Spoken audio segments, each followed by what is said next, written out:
Happy National Dental Hygiene Week, everybody. Question number 3 was about gum recession. What is it and what causes it? So the cause of it, there's so many different possibilities. The number one cause is periodontal disease, which is a bacterial infection. I'm going to explain that in just a little bit. But also poor alignment, where a couple of teeth are getting a little more pressure on closing because of them being out of that perfect horseshoe shape. Can cause gum recession. Also poor oral hygiene. And the other is aggressive oral hygiene. So really overbrushing and scrubbing the gum tissue can damage it as well. There have been other things that have caused gum recession as well, like a frenum pull, which is where you have like a little tie between your lip and your gum tissue.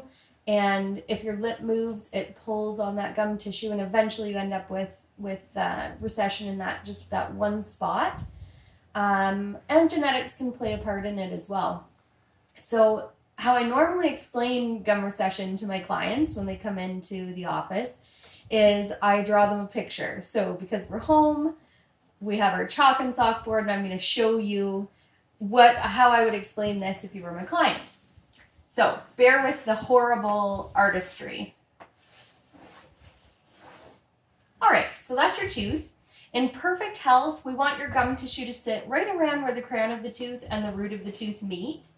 And then when I take a gum measurement, I'm hoping for perfect health, which means that pocket between the tooth and the gum is only 1 to 3 millimeters deep. And then this is the bone that supports the tooth and the jawbone. So perfect health, we have the whole root surface covered by gum tissue and bone.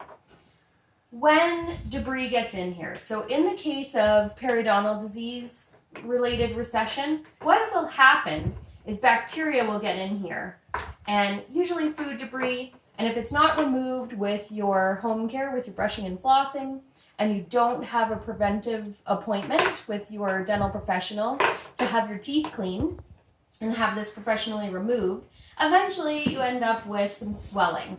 And that's what we call gingivitis. As that progresses, if nothing is done about it, then we end up having a lot of inflammation in here, and we end up with a scenario where the bone starts to get eaten away.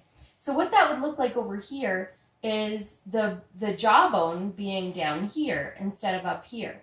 And then once things get healed up, once the debris gets removed, your gum tissue will shrink down to the new level of bone.